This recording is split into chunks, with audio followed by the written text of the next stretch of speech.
umwana wo kurimbuka nta kintu wamukorera. Ati umwana wo kurimbuka na Yesu yaramunaniye, ntabwo ari we wamushobora.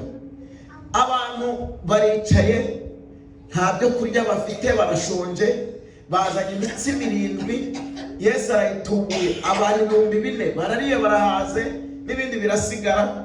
Ariko ngo kandi nta hantu byari bwakabe mu buzima, ariko ngo bafata umwanzuro kugira ngo bashakishe ikindi kintu basaba Yesu ngo akore, ngo kugira ngo babone kuko yakoze igitangaza. Kugira ngo mbabwire ngo nawe yaravuze ngo nta kindi gitangaza muzabona, ariko nagira ngo mbabwire ngo Yesu ubwiwe kumubona ni igitangaza. Izina ry'Uwiteka Imana yacu rihabwe icyubahiro. Cyumweru cyashize twari turi muri Pasika, twavuze ku bigendanye n'izuka rya Kristo. Tuvuga ko Yesu Kristo yaza gupfa gusa ariko ntazuke, ntabwo byari kuba bifite igisobanuro. Ikindi kandi niyo aza kuzuka ntatwiyereke, byari kurangira abantu batabyemeye, kuko hari imbaraga inyuma yabyo ziri kurwanya kugira ngo hatagira umuntu uhamya ko Yesu yazutse. Bari bafite ndetse bashyizemo n'imishinga y'amafaranga kugira ngo bahagarike bavuge ko Yesu atazutse. Ndibaza ya condition ishobora kuba iri kumutera gukorora. Reka tuyihagarike.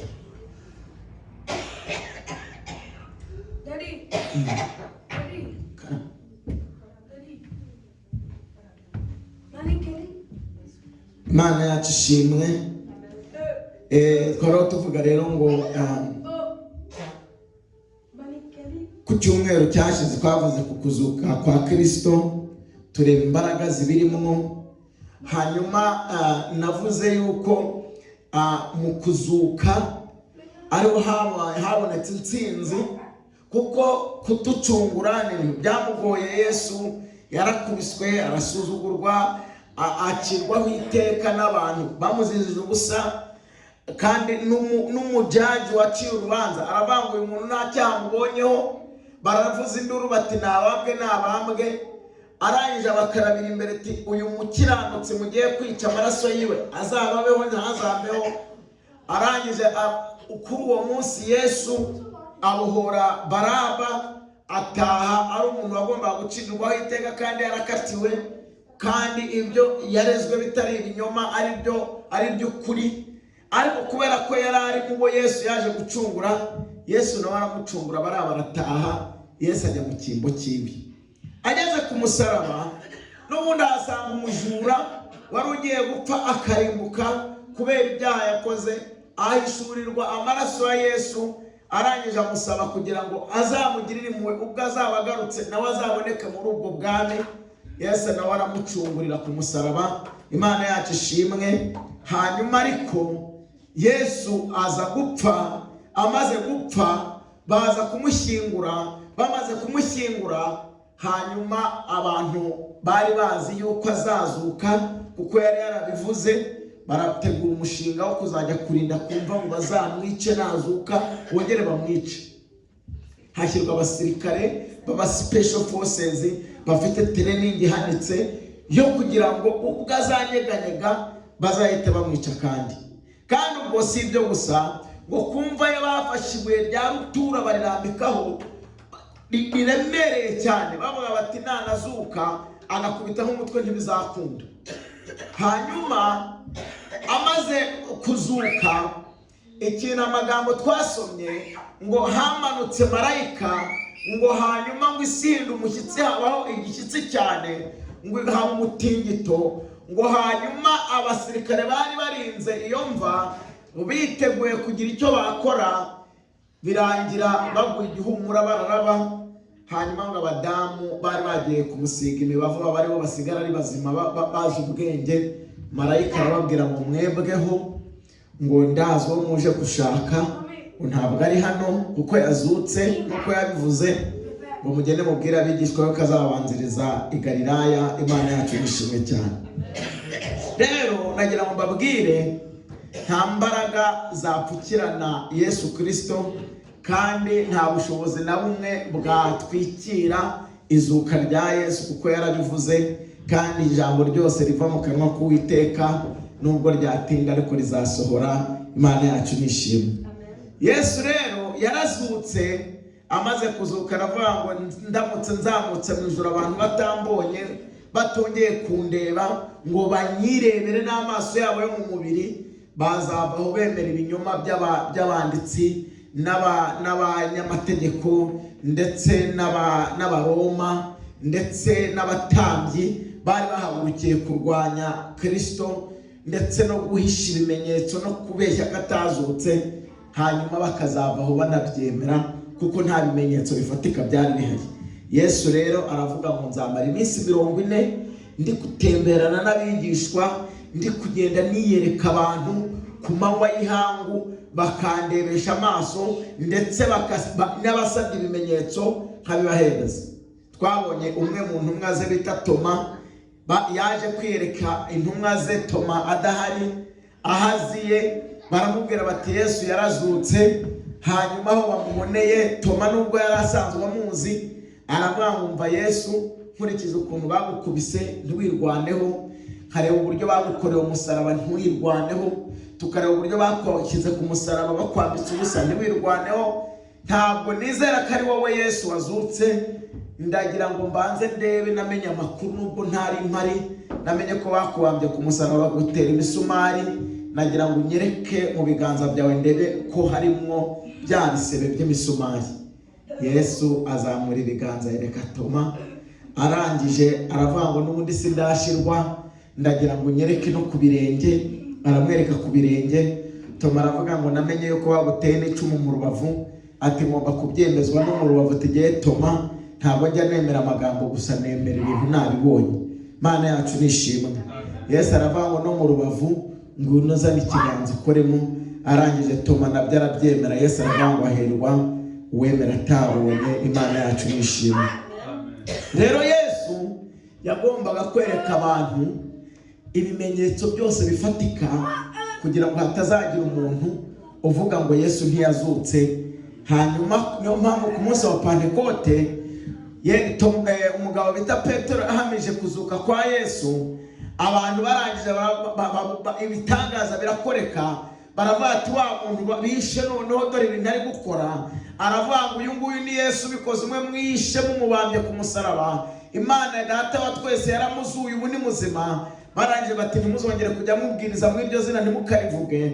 Arangije aravuga ngo uwo tuvuga twaramwiboneye yazutse, yarapfuye twaramubonye, nta muntu wadukuramo ibyo twiboneye n'amaso yacu, ibyo twumvishije amatwi yacu, ibyo twakoresheje intoki zacu, no gupfa twabizira aho kugira ngo tubivemo kandi twarabibonye n'amaso yacu.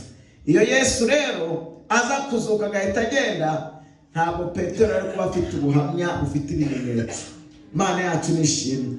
Ariko Petero ahagararaga ku maguru abiri ngo uyu Yesu ndi kuvuga nabanye nawe ari muzima, ndongera mbana nawe yazutse yanesheje urupfu. Izina ry'Uwiteka Imana yacu nirihabwe icyubahiro. Uyu munsi rero nagira ngo tuganire ku ijambo rivuga kwitoza kubaha Imana ndetse no kuba icyitegererezo. Buriya hano muri Amerika, kubera ko niho mvuga niho natangiye gukora akazi, ubundi nakoraga ibiraka. Akazi kose ukoze muri Amerika, nubwo waba ufite experience nyinshi umaze igihe kirekire ugakora n'ahandi, ntabwo bashobora kukureka ngo utangire akazi bataguhaye icyo bita training. Mana yacu nishimwe. Baguha ikintu bita training cyangwa se imyimenyerezo, bakaguhereza umuntu usanzwe uza ku kazi, warangiza akakumarana iminsi agusubiriramo buri kantu kose gakorwa, aho bahagarara, aho bicara, aho bagenda, icyo bakoraho n'icyo badakoraho, icyo basunika n'icyo baterura, byose akagenda kwereka. Nubwo waba usanzwe ubizi, nubwo waba umaze imyaka ukora akazi kameze gutyo, bagusubiramo bakakubwira ngo ukore training.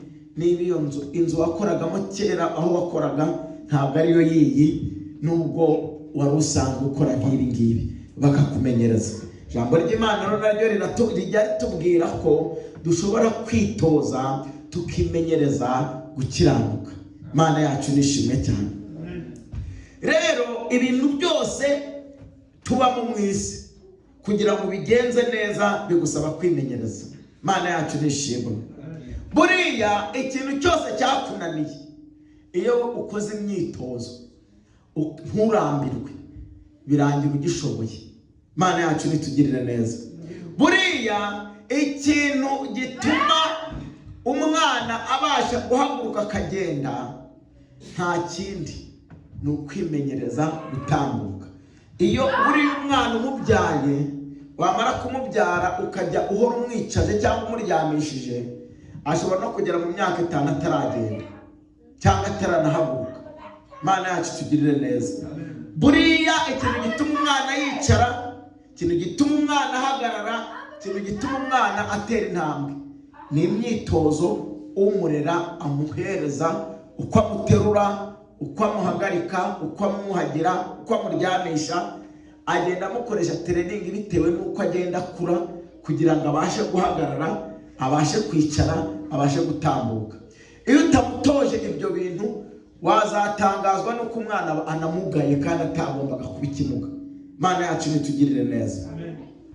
Hanyuma rero nagira ngo mbabwire, umwana atangiye kuvuga ukamutoza kuvuga amagambo ateye isoni, wowe nubwo utatinyuka kuyavugira aho abantu bareba, we iyo ari ahantu abantu bareba ayavuga nta bwoba afite, ashize amanga, ameze ahagaze ku maguru abiri nk'umuntu uri kuvuga ijambo rikomeye cyane, kubera ko nta kindi azi, niko wamubwiye. Ntazi iyo biva niyo bijya. Ibyo ushobora kujya ahantu kumirwa avuze ikijambo giteye ubwoba, wowe utatinyuka kuvuga kubera ko ari byo wamutoje. Mana yacu tugirire neza.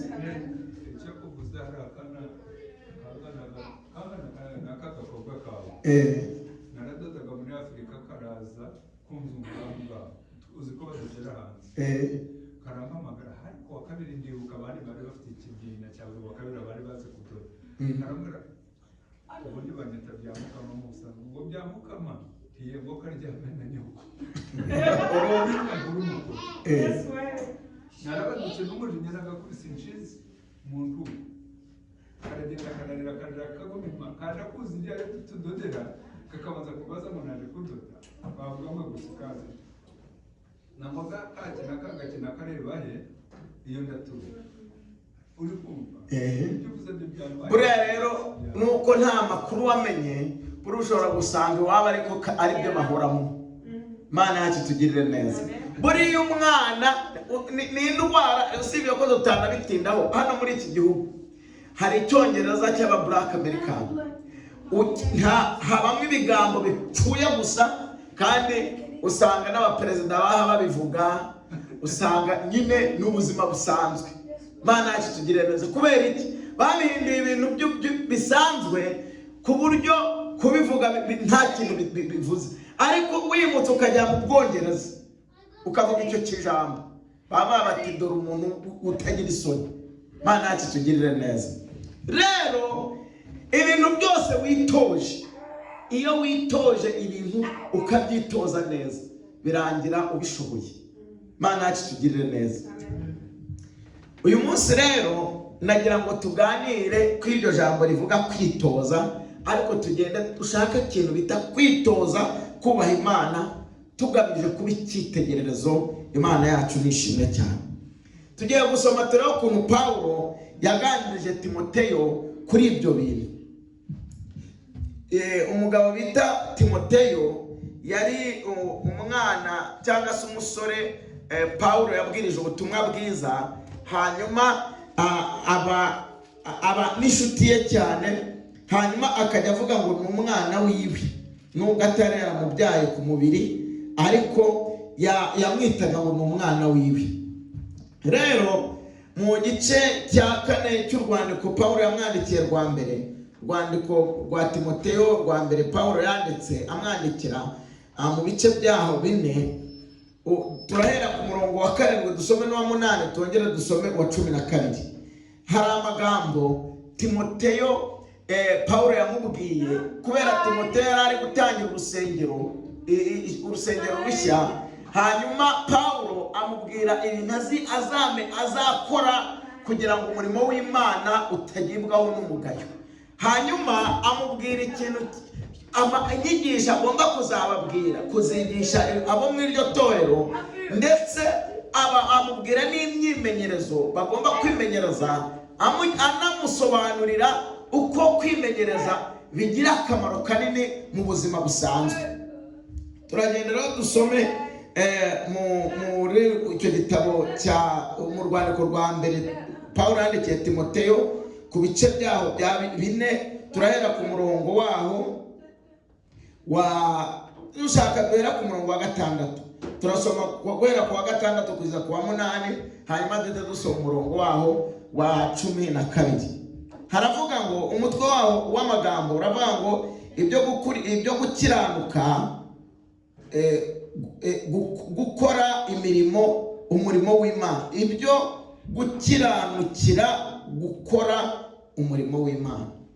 Niho tugiye gusoma umurongo wa 6. Haravuga ngo niwibutsa bene data ibyo, uzabe ubaye umugabura mwiza w'ibya Kristo Yesu, utunzwe n'amagambo yo kwizera n'inyigisho nziza wakurikije. Ariko imigani itari y'Imana n'iy'abakecuru ntukayemere, ahubwo witoze kubaha Imana. Ahangaha abwira Timoteyo ngo wirinde ibintu by'imigani n'ibintu bitari byo kubaha Imana, ahubwo wowe ujye witoza kubaha Imana. Aravuga ngo kwitoza, ngo kuko kwitoza k'umubiri kugira umumaro kuri bike. Abango no mu bisanzwe ku mubiri ushobora kwitoza, ariko ibyo witoza mu mubiri bigira umumaro muri bike. Ngo naho kubaha Imana kukagira umumaro kuri byose, kuko gufite isezerano ry'ubugingo bwa none n'ubuzaza nabwo. Imana yacu ishimwe cyane. Tugiye gusoma umurongo wa 12, arangiza anamubwira ngo ntihakagire uhinyura ubusore bwawe, ahubwo ube icyitegererezo cy'abizera kubwo kuvuga no ku ngeso zawe, no ku rukundo, no kwizera, no ku mutima uboneye. Imana yacu nishimye. Dufite ijambo rivuga ngo kwitoza kubaha Imana no kuba icyitegererezo. Uyu mugabo rero Pawulo yari ari kubwira Timoteyo wari ugiye gufata urusengero yagombaga kuyobora. Aramubwira ngo ikintu cya mbere ugomba kumenya ni ukujya ureba ibyo witoza byiza, ukabitoza nabi, ubwiriza ubutumwa bwiza, ariko ukanaba icyitegererezo, ku buryo wowe nibajya bakureba bazajya biga bagendeye ku byo wowe ukora, hanyuma bitume bitoza kubaha Imana. Imana yacu nishimwe. Aramubwira ngo ubusanzwe no mu buzima busanzwe, ngo iyo witoza ku bigendanye n'iby'umubiri, ngo nabyo bigira akamaro, ngo ariko ntabwo bigira umumaro muri byose. Imana yacu nishimwe. Ngo ariko iyo witoje kubaha Imana, ngo byo bigira umumaro ngo kuri byose, haba ibyo ku mubiri, haba n'ibyo mu bugingo. Hanyuma arangiza aramubwira ngo kandi ngo uko kwitoza kw'ibyo mu bugingo, ngo kubyo kubaha Imana, ngo bifite akamaro mu isezerano ry'ubugingo bwa none, ngo ndetse n'ubwo mu gihe kizaza nabwo. Imana yacu ishimwe. Ni ukuvuga ngo iyo witoje kubaha Imana bikugirira akamaro uyu munsi, ariko kandi bikazakugirira n'akamaro mu gihe kizaza. Imana yacu nishimwe cyane. Abwira Timoteyo rero ngo ujye witoza kubaha Imana. Amen. Aravuga ngo no mu buzima busanzwe umuntu wese iyo yitoje ikintu akacyitoza, ashyirwa agishoboye. Ariko aramubwira ngo nubwo bimeze gutyo, iyo witoje ku by'umubiri bigira akamaro, ariko ntabwo ari mu bintu byose. Imana yacu nishimwe. Ariko iyo witoje gukorera Imana bigira akamaro gafite isezerano ry'ubugingo bw'uyu munsi ndetse no mu bugingo bw'igihe kizaza. Imana yacu nishimwe cyane.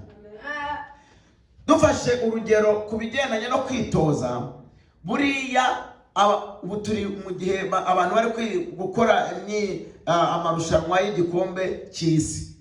Iyo aba bantu mbere y'uko bajya gukina bakora ikintu bita imyitozo. Imana yacu nishimwe.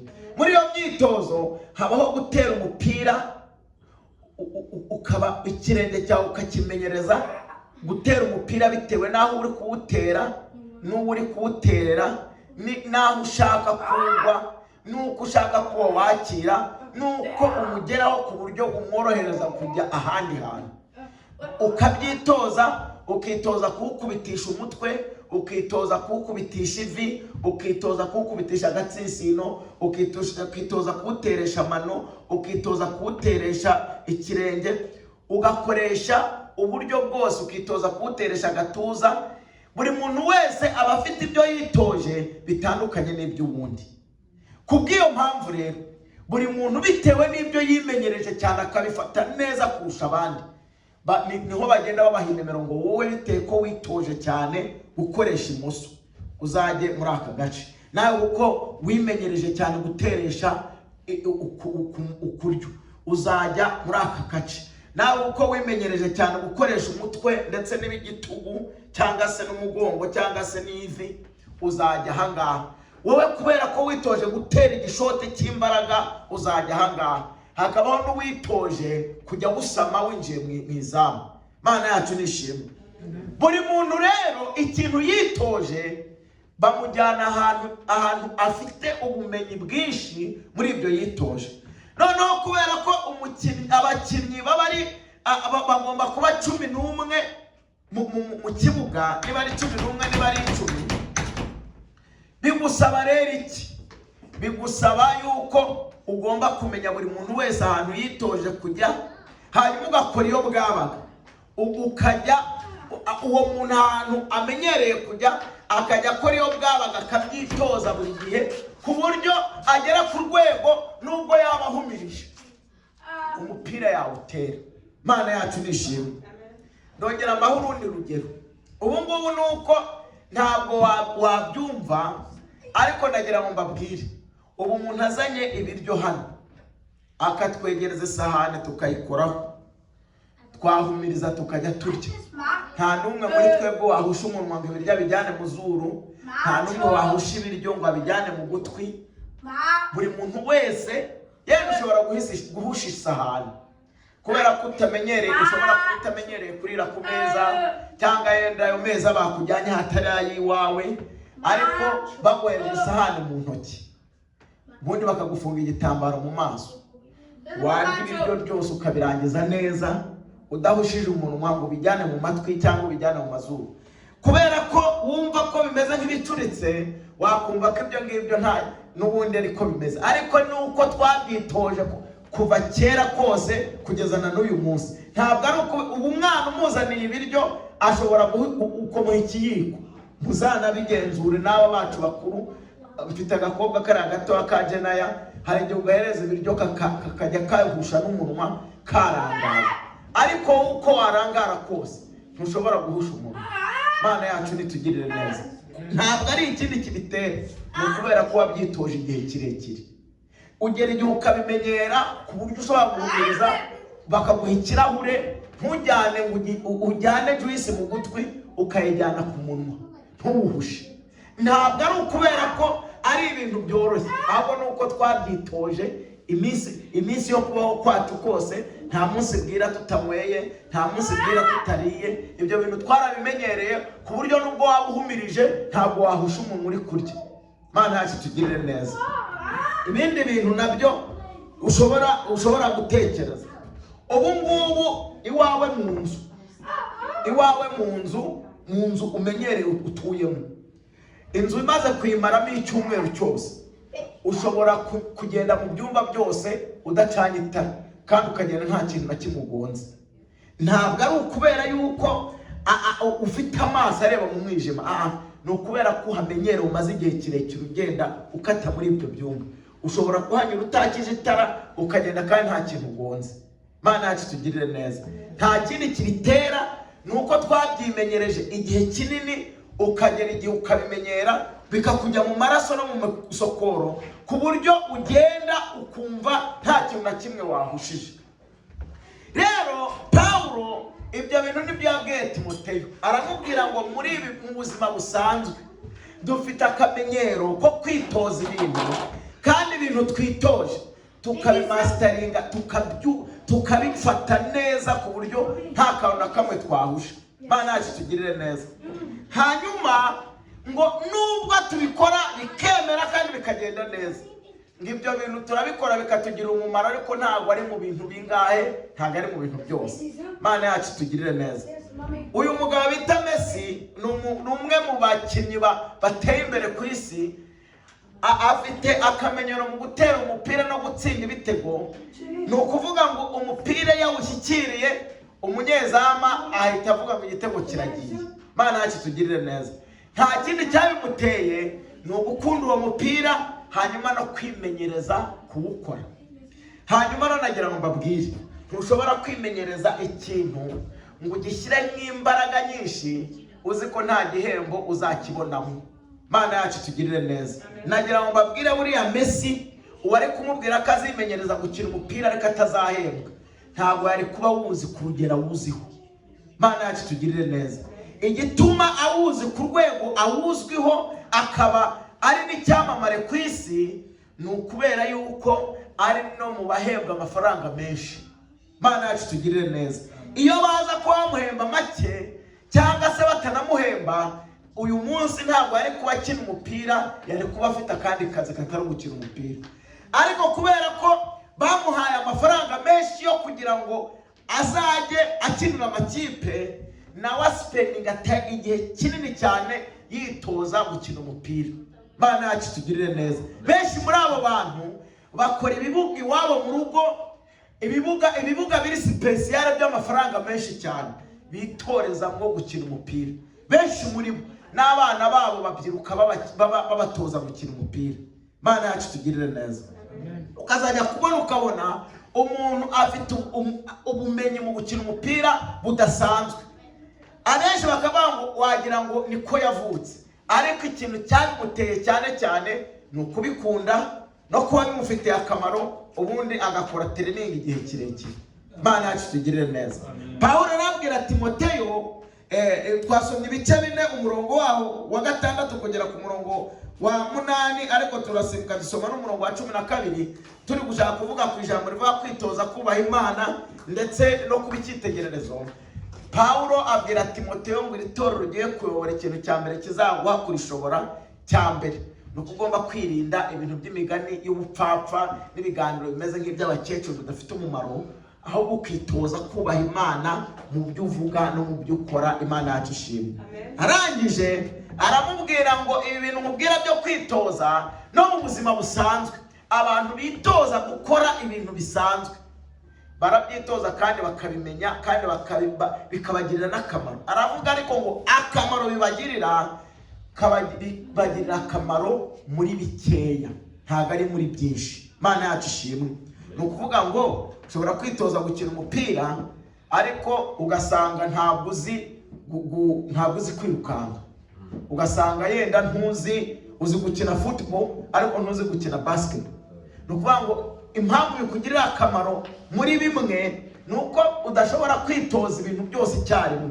Mana yacu nishimwe. Ariko arangiza aramubwira ngo umuntu witoza kubaha Imana we bimugirira akamaro muri byose. Imana yacu ishimwe. Mu bintu byose.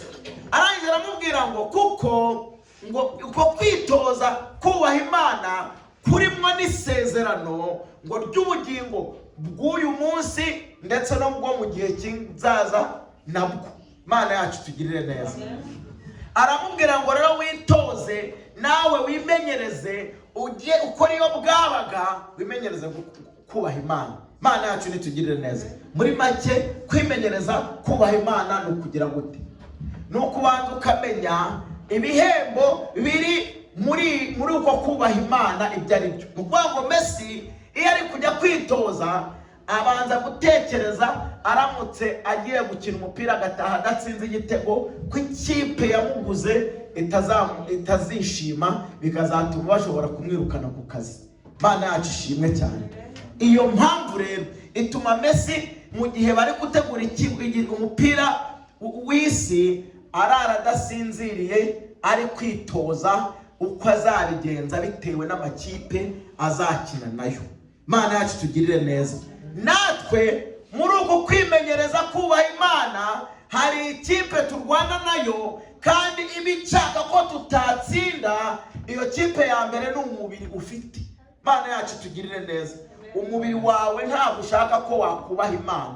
Ikindi dufite Satani nawe utasinzira utaruhuka utifuza ko wazatsinda iyo myimenyerezo ngo wubahe Imana. Hanyuma dufite n'ikindi. Imana yacu tugirire neza. Iyi si nayo iri adversaire wacu udashaka ko twakimenyereza kubaha Imana ngo bikunde. Imana yacu tugirire neza.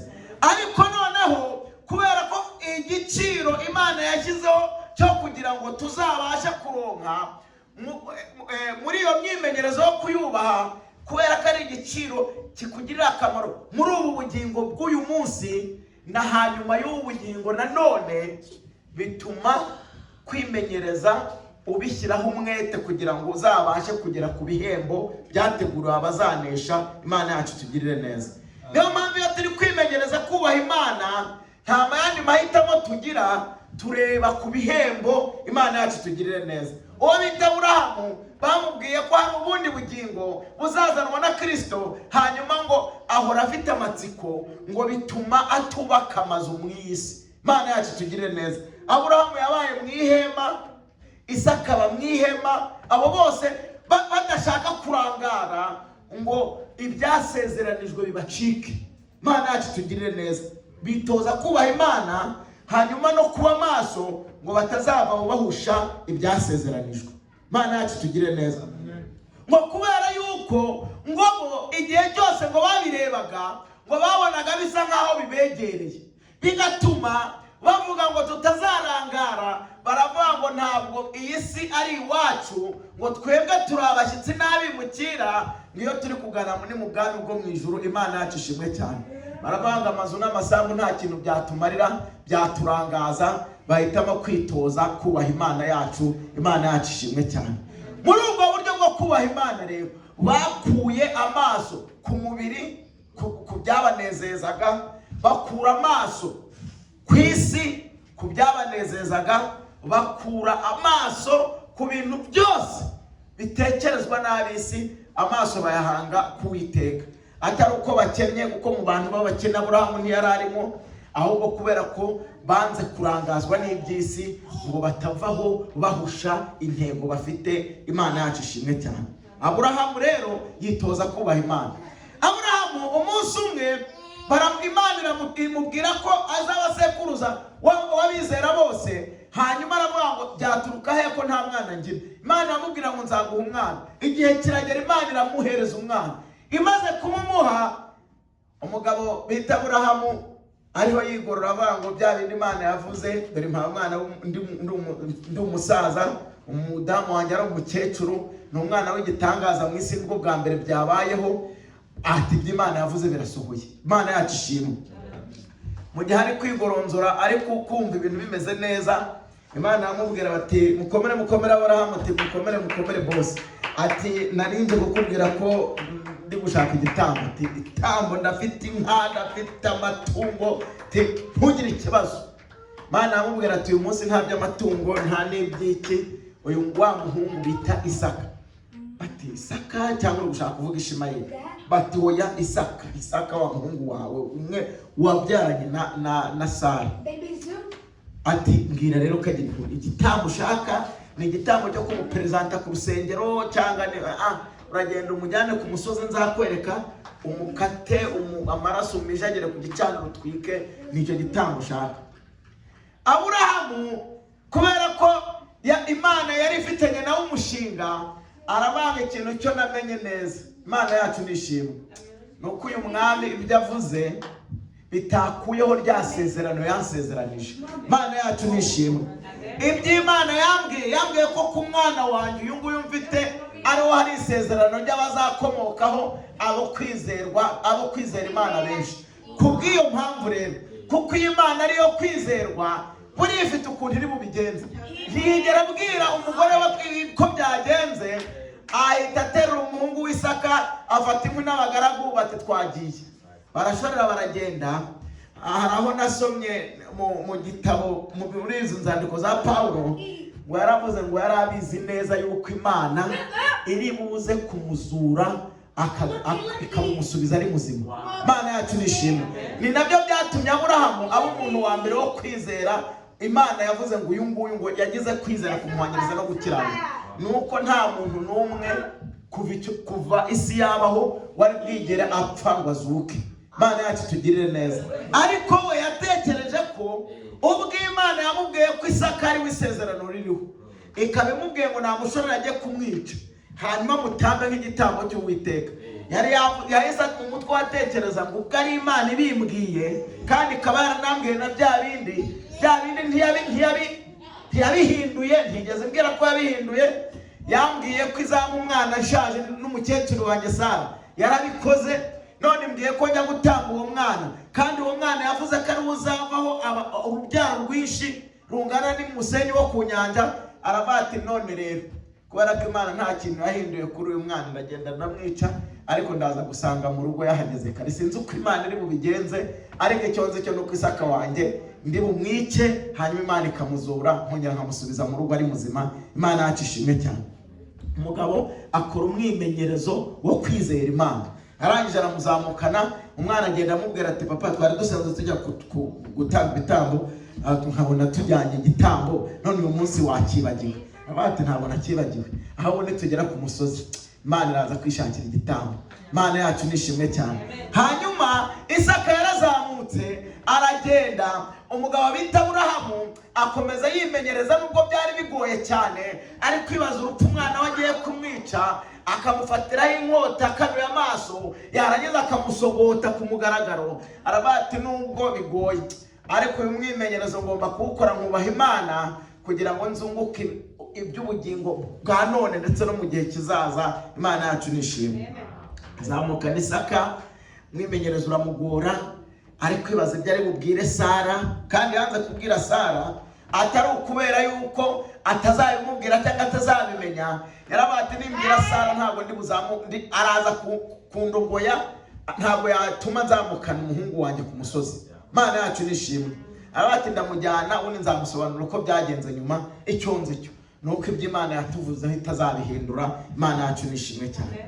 Aburahamu arimenyereza, arinda agera ku musozi. Amaze kugerayo, afata icyuma, afata Isaka aramuhambira, atereka ku gicaniro. Umuhungu ati se nabyo bije bite? Arabati mwana wanjye ni ko Uwiteka yambwiye. Ati hanyuma rero bikurikiyeho ubwo bizamenywa n'Uwiteka. Icyo nakubwira cyo nuko Imana yambwiye kuri uri ari wo uzakomokwaho abantu bose. Rero ntugire ubwoba, humura mwana wanjye, turafite isezerano. Imana yacu nishimwe yo muri ubu buzima bwa none ndetse no mu buzaza. Imana yacu nihabwe icyubahiro. Ngo Aburahamu umutima we wari wuzuyemo kubikora, nta gushidikanya no kubitekereza, nta kugisha imitima inama. Imana ibona ko yamaramaje, itabereza marayika iramubwira ngo Aburahamu we, nabibonye ko ubikoze kandi umutima wawe warangije kubikora. None rero dore igitambo ngikiriye. Imana yacu nishimwe. Imana iyo ukoze ibyo yagutegetse gukora, nta conflict zibaho, ntabwo bizamo intambara n'amacakubiri. Iyo Aburahamu aza kubwira Isaka yuko ari we uri buza kuba igitambo, Isaka yari umusore ufite ibigango, yari gutangira intambara bakiri mu nzira ntagende, akirukanka akamuta ahantu. Ariko yaramubwiye ngo Imana yacu dusenge iraza kuduhera igitambo ku musozi aho tugiye gutamba igitambo. Isaka rero nawe amaze kubona se mucake yamukubise ku nkwi, arabati none igitambo ni njye mbaye cyose.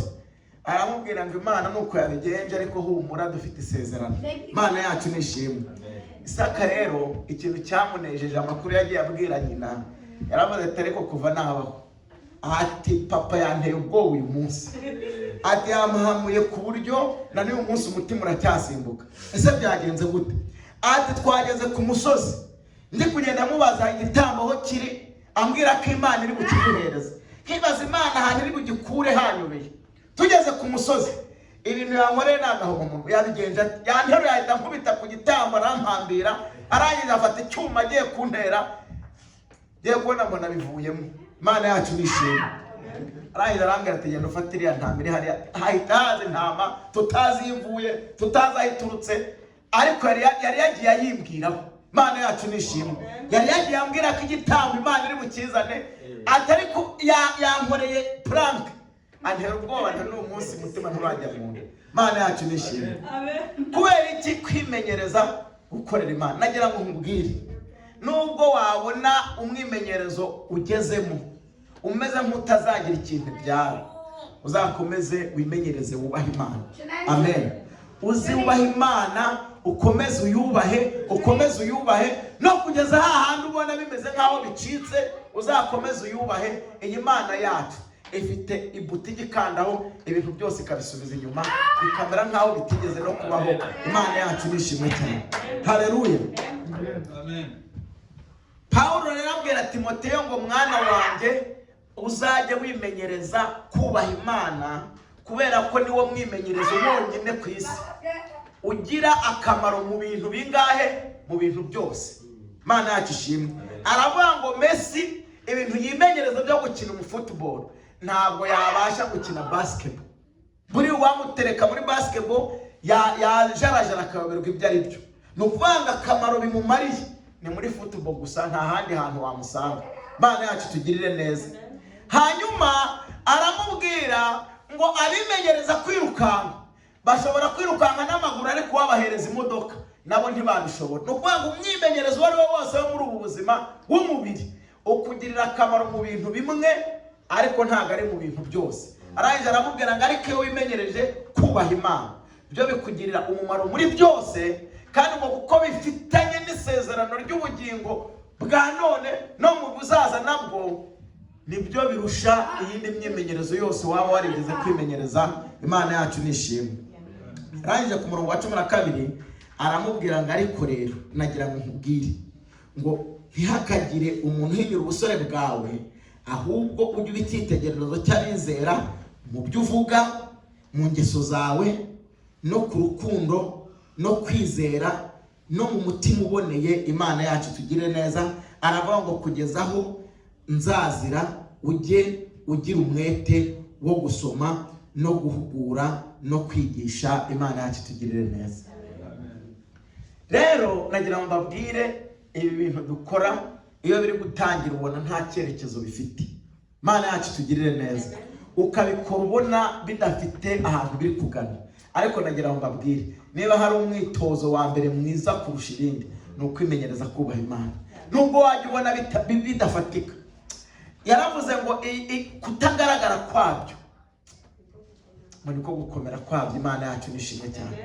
Impamvu ugenda ubona bimeze nk'aho hatabona, ukajya ugenda ubona nk'uri kugenda mu mwijima, nagira ngo nkubwire nuko imbaraga zabyo ari aho byihishe. Niyo mpamvu atari bose babishobora. Imana yacu nishimye cyane. Ntabwo ari bose babishobora, kandi nagira ngo nkubwire, nta Imana itakurembuje ngo iguhishurire iyo ugana hano, nta nubwo wajya hano. Imana yacu nishimwe. Aburahamu icyatumaga atubaka si uko atashaka kuba mu nzu nziza, ntabwo ari uko atashakaga, nta nubwo ari uko abo bari baturanye batari bazifite, ahubwo ngo yajyaga ahanga amaso ku byasezeranijwe ngo akabona biramwegereye. Imana nayo yaramunopeshaga akabona ibyasezeranijwe bimeze nk'aho ari ejo. Imana yacu nishimwe.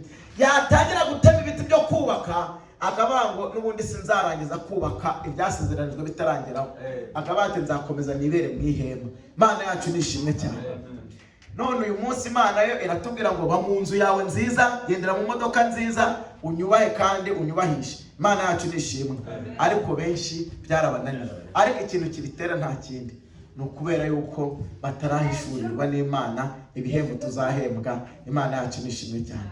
Kandi ikibazo gihari ni uko abantu ibi bintu babyumva bakabifata nk'amateka, bakabifata nk'ibintu bitazabaho. Ariko nagira ngo mbabwire, niba hari ibintu by'ukuri, niba hari ibintu bizabaho, niba hari ibintu tuzabona, ni ikintu bita ubugingo buhoraho. Imana yacu nishimwe. Hari umunsi impanda izavuga, hari umunsi impanda izavuga, hari umunsi ijwi ry'impanda rizavuga, hari umunsi abantu bapfuye bagapfira muri Kristo Yesu bazazuka, hari umunsi imva z'abantu bapfuye bizera Yesu bazazuka, hari umunsi abazaba bakiriho bamwizera bazahindurwa, hari umunsi tuzamera amababa tukaguruka tukamusanganira mu bicu, hari umunsi abantu bamwizeye bazafatisha mu biganza ibyo bizeye bitakiri mu mwuka, ahubwo biri kugaragara mu maso y'abantu. Imana yacu nishimwe cyane. Ibi bintu ntabwo ari amateka, ntabwo ari komedi, ntabwo ari igipindi, ni ibintu bizabaho. Imana yacu nishimwe. Impamvu bizabaho, ibintu byose biri hano muri iki gihe nkunze kubabwira ngo ibintu utasanze mu itangiriro ntuzabitegereze no mu iherezo cyangwa ahandi hantu muri Bibiliya. Ibintu byose guhera ku itangiriro kugera ku mwinshi Imana yabiteguriye mu gitabo cyitwa Genesis. Mu itangiriro niho ibyaha byatangiriye, abubaha Imana nabo barahabonetse, niho kwizera kwatangira abo Aburahamu, niho urupfu rwaziye, niho ibintu byose byaziye, amasezerano yo gucungurwa, amasezerano y'ubugingo buhoraho, ibyo byose byatangiriye mu itangiriro. Hanyuma na procedure y'urugendo tugomba gukora ruzatujyana mu ijuru, icyo gishushanyo cyabyo cyose Imana yagishushanyije mu itangiriro. Imana yacu nishimwe. Niyo mpamvu tuzabona umugabo bita Nowa, Imana ije kurimbura isi, irebye isanga hari umuntu uri gukiranuka. Imana yacu nishimwe. Reka nze mbabwire ibintu yenda mushobora kuba mutaramenye. Nowa yamaze imyaka irenga 100 abwiriza ubutumwa bwiza, abwira abantu ko imvura izagwa, abwira Imana ko yamuhishuriye ko hagiye kuza imvura, kandi iyo mvura izarimbura abantu bose batubashye Imana. Iravuga ngo kandi kugira ngo urokoke nta kazi bigusaba kwizera ibindi kukubwira yuko iyo mvura izagwa, ariko kandi hari n'ahantu ho kurokokera gusimbuka urwo rupfu rw'iyo mvura. Imana yambwiye ko nzubaka inkugi, kandi iyo nkugi umuntu uzayinjiramo wese atazigera akorwaho n'amazi. Imana yacu ishimwe cyane.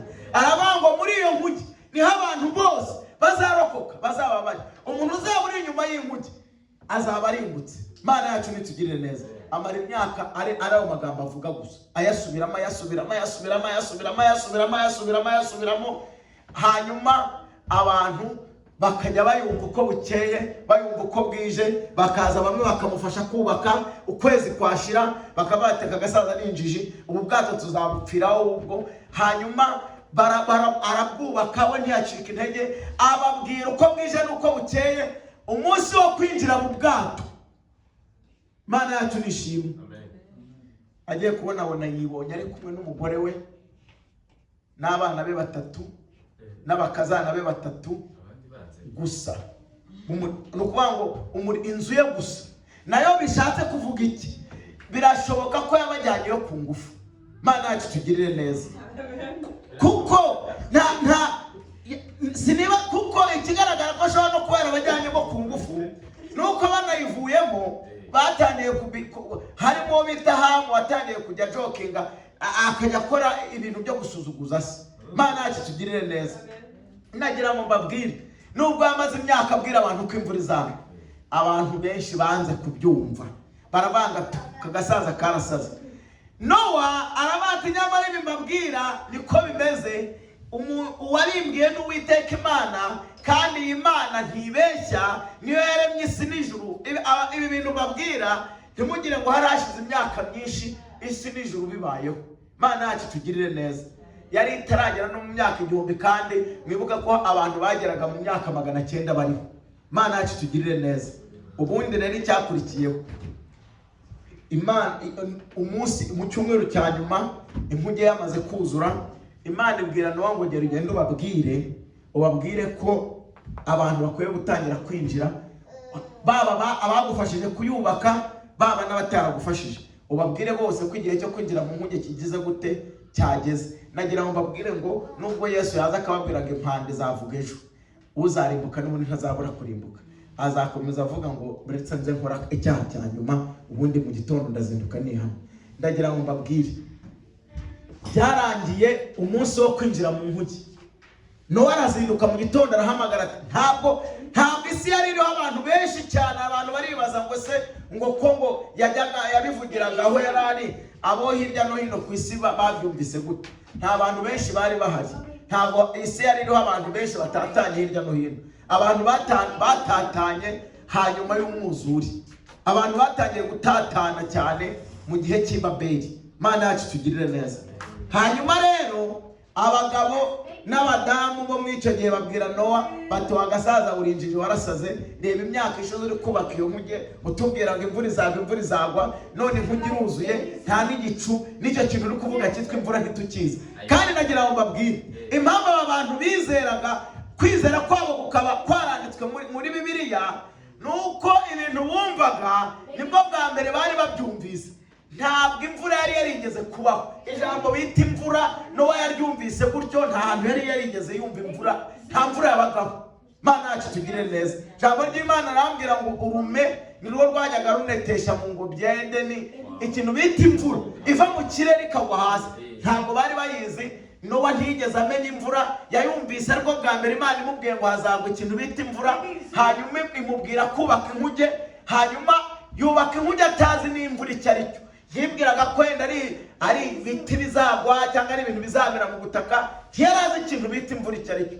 Hanyuma rero igihe kigeze arababwira ati nyamara imvura izagwa. Bati si cyo kintu navuga ni igiki? Uyu munsi yatuvuga ubugingo kubera ko nta muntu wabugiyemo ngo agaruka atubwire ubugingo bumeze gutya, wumva ari ibintu bidahari. Imana yacu tugirire neza. Ariko ndagira ngo mbabwire, nubwo imvura bari bataramenya iyo ariyo, batari bazi icyo ari cyo, Imana ntiyigeze ibeshya. Umunsi bamenyeye ko imvura yaje, nta mahirwe yo kwinjira mu nkuge bari bafite. Babonye imvura, igihe cyo gupfa kigeze, nta mahirwe yo kwinjira mu nkuge. Imana yacu tugirire neza. Niko bizanaba n'ubugingo. Umunsi tuzasobanukirwa ubu bugingo icyo ari cyo, abagomba kubwinjiramo nibwo bazamenya igisobanuro cyabwo. Ntabwo uzarimbuka azamenya ikintu ubugingo icyo ari cyo. Abantu barimbutse nibo basobanukiwe ikintu bita kurimbuka icyo ari cyo, n'iby'imvura ukuntu yica abantu nibo babyumvise. Ntabwo bigeze babasha kugira ubuhamya bw'uko bavuga ngo nyamwinga imvura yatwishe byari bimeze gute. Byarangiye imvura iguye koko nk'uko Nowa yabibabwiye, hanyuma umuntu wese uhumeka mu isi ararimbuka. Hanyuma mu nkuge Nowa ubwo imvura. Rero reka mbabwire n'ikindi kintu. Mwari muzi ko izi nyamaswa zose zabasha kugira communication, zigakommunicatinga n'abantu muzuri, zikaba zavuga, zikaba zakora, abantu bakabyumva.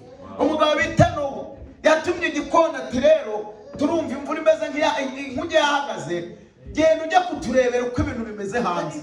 Igikona kirabyumva, kirasohoka, kigeze hanze gisanga ahavuye akazuba nticyagaruka. Kitagarutse arongera abwira inuma. Mana yacu tugirire neza. Ati wa numa we, igikona cyaragiye nticyagarutse, twagira ngo unyaruke ujye kuturebera hanze uko ibintu byifashe. Mana yacu tugirire neza. Inuma irahaguruka, ica mu idirishya, iragenda ijya hanze, irarebe, ibona ibintu bimeze neza, ikata igiti ishami ry'igiti ritoshye, irarizana, irababwira ngo dore hano ikimenyetso cy'uko ibintu bimeze neza, ibiti byarameze, ubwatsi bwaratoshye, nimuze dusohoke, ibintu byaratunganye. Mana yacu nitugirire neza. Hanyuma Nowa yasohotse agaragara mu isi ari kumwe n'umugore we n'abana batatu n'abakazana batatu. Nta wundi muntu uri mu isi. Niko bizagenda no mu munsi w'imperuka. Mana yacu tugirire neza. Abantu batizera ko ubugingo buhari ntabwo bazamenya uko byagenze. Abantu bari mu nkuge nibo bonyine bazi kurokoka amazi icyo bishatse kuvuga. Abari bari hanze icyo bazi ni ukurimbuka, kandi nta makuru yabyo bazahatangana ngo byagenze uko nguko. Mana yacu tugirire neza. nagira ngo mbabwire ngo amahirwe dufite uyu munsi ni ukwemera ubutumwa bwiza, tukabufatisha amaboko abiri, tukabwakira, tukitoza kubikora, hanyuma tukaba icyitegererezo mu byo tuvuga, mu byo dukora, mu bisohoka mu mitima yacu, mu bisohoka ku minwa yacu, bikaba ibyo guhesha Imana yacu icyubahiro. Nagira ngo mbabwire, bishobora kuzatinda, urashobora kuzapfa ubu bugingo butaraboneka. Imana yacu tugirire neza. Ariko ijambo ryambwiye ngo iyo witoje kubaha Imana bikugirira akamaro muri ubu bugingo, ariko kandi utabashije no kugera no kuba Yesu atagarutse ukimurimo, ngo no mu gihe kizaza nabwo bizaba bikigufitiye akamaro. Imana yacu tugirire neza. Nagira ngo mbabwire yuko mu ijuru, iri juru tuvuga rirahari. Imana yacu tugirire neza. Kandi ikizakubwira ko uzarijyamo, ngiye nkunze kubabwira umuntu uzajya mu ijuru arabizi. Imana tugirire neza. Utazajyayo nawe arabizi, nubwo yabyirengagiza ariko arabizi. Abantu bajya mu ijuru barangwa n'iki? Barangwa no kwitoza kubaha Imana. Ese mu ijuru hazajya abantu b'abakiranutsi? Oya, ntabwo ariko bimeze, kubera ko nta mukiranutsi n'umwe uhari. Imana yacu tugirire neza. Umufarisayo yabwiye Yesu ngo mwigisha mwiza, aramubwira ngo nyitiki mwiza ko nta mwiza ubaho usibye Uwiteka Imana wo mu ijuru wenyine. Imana yacu tugirire neza. None twe tuzagenda gute kandi tutari beza? Imana yacu tugirire neza. Yaranababwiye ngo mwebwe muri babi ariko mubasha gukorera abana banyu ibintu byiza, ngo none so wo mu ijuru ntazarushaho kubagirira neza kurushaho? Imana yacu tugirire neza.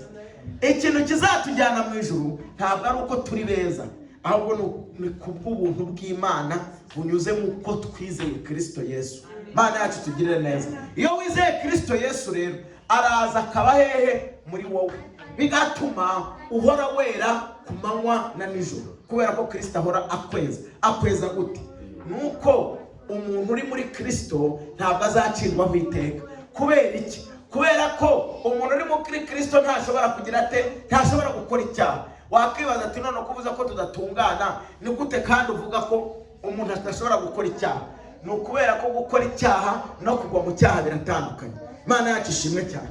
Umuntu ukora icyaha arabitekereza, yarangiza kubitekereza akabipangira umushinga, yamara gupanga uwo mushinga yarangiza akawusohoza. Imana yacu tugirire neza. Nagira ngo mbabwire, nta muntu ushobora kubyuka mu gitondo akajya gutukana na kanaka bimutunguye. Imana yacu tugirire neza. Urabanza ukabitekereza, wamara kubitekereza ukabigambirira, wamara kubigambirira ukapangira schedule ukajya kubikora. Wowe uri umunyabyaha. Ariko hari igihe ushobora kugenda ukaba ukubitanye na kabuteri kagatitiba, ubundi ukumva umunwa wawe urashidutse uratukanye. Icyo gihe ntabwo ari imigambi wagize, ntabwo ari ibitekerezo wabigizemo. Icyo gihe Imana niko kazi ifite ko kukubwira ngo ukoze. Kandi noneho impamvu umukiranutsi w'Imana nta rubanza afite atazacirwaho iteka, nuko umukiranutsi w'Imana yakoze icyaha arabimenya. Imana yacu tugirire neza. Ariko umwana wo kurimbuka ntashobora kubimenya, akora ikibi akacyorosaho n'ikindi. Imana yacu tugirire neza. Nta mutima umucira urubanza agira. Akora icyaha akongera akagikora, ibyaha akabigira nk'ibiryo, akajya birya ku manywa na nijoro akanabyorosaho akamera nk'ubinywa n'amazi. Niyo mpamvu mu ijuru ntabwo tuzajyanwayo nuko twakiranutse 100%, tuzajyanwayo nuko twizeye Kristo, hanyuma akaza agatura muri twebwe akadutinyisha icyaha, hanyuma tukanamenya ko icyaha cyinjiye mu buzima bwacu, tukarwana intambara yo gukiranuka. Impamvu ijambo ry'Imana rivuga ngo murwane intambara yo gukiranuka, nuko iyo ntambara ihari. Iyo habaho gukiranuka kutarimo intambara, twagombaga gukiranuka nta ntambara ihari. Imana yacu ishimwe. Ariko kubera ko Satani utwanduza ahari, niyo mpamvu ijambo ry'Imana rivuga ngo muhore mumesera imyambaro yanyu mu maraso yande y'umwana w'intama. Ni ukuvuga ko guhora tumesa bishatse kuvuga ngo nuko duhora ibitwanduza bihoraho. Mana yacu tugirire neza. Ni ukuvuga ngo kwandura bihoraho, ni nayo mpamvu kumesa nabyo bigira gute bihoraho. Mana yacu tugirire neza. Ariko umwana wo kurimbuka imyambaro yiwe nta imesa, kubera ko nta n'igihe cyo kumesa agira. Imana yacu tugirire neza. Pawulo rero aramubwira ngo wowe rero witoze, kandi muri iyo witoza ukore niyo bwabaga ubicyitegererezo, abantu nibakureba bakubonemo Kristo. Mana yacu nitugirire neza. Umuntu nakubona nubwo waba utavuze, ajya abona yuko uri mu mwuka w'Imana. Mana yacu tugirire neza. Nagira ngo mbabwire ngo kuvuga ubutumwa si uguhagarara imbere tukavuga ibyo tuvuga. Buri ushobora no kuvuga ubutumwa ahantu wirirwa, abantu muhura nabo, abantu mugendana, kubera imico yawe, ingeso nziza, imyitwarire yawe. Habaho abantu ugasanga bamwita pasiteri atari n'umubwiriza butumwa. Mana yacu tugirire neza. Reka dusoreze ku ijambo riri muri Matayo ibice 12. Matayo ibice 12, ubutumwa bwiza bwa Yesu Kristo bwanditswe na Matayo ibice 12 umurongo wa 35. Turasoreza ku murongo wa 37. Reka dusome mu izina rya Kristo Yesu. Haravuga ngo umuntu mwiza atanga ibyiza abikuye mu butunzi bwe bwiza, n'umuntu mubi atanga ibibi abikuye mu butunzi bwe bubi. Kandi ndababwira yuko ijambo ry'imfabusa ryose abantu bavuga bazaribazwa ku munsi w'amateka. Nagira ngo mbwire, niba hari ikintu kizakoraho abantu, buriya ndibaza niba atari Yuda ni Yakobo yavuze ku bintu bita ururimi. Abanga ururimi ni akantu kato ariko rutwika kurusha umuriro. Mana yacu tugirire neza. Ngo niko kandi Imana yashyizeho buriya Imana ni nyabwenge. Imana yafashe ururimi rwubakira igeti itari mu mwanya ngo rutazavaho rusohoka hanze, kubera ko ururimi nicyo kantu kabi ka mbere. Abantu benshi, nagira ngo mbabwire, mu bantu benshi bazarimbuka, ikintu kizaba cyaragize uruhare runini ni ururimi. Mana yacu tugirire neza. N'umuntu uzabona ubugingo, ikintu kizaba cyaragize uruhare runini ni uko yarinze ururimi rwiwe. Mana yacu tugirire neza. Rero nagira ngo mbabwire, niyo mpamvu na Pawulo yahubwiye ngo azabe icyitegererezo, ahita ahera ku kintu bita ngo uzabe icyitegererezo mu bizera ku byo uvuga. Mana yacu tugirire neza. Niho hantu yahereye. N'ujya uvuga abantu bakumvise ibyo wavuze, bijya bibabera icyitegererezo, biba ari ibintu nabo bakifuza kuvuga ahandi.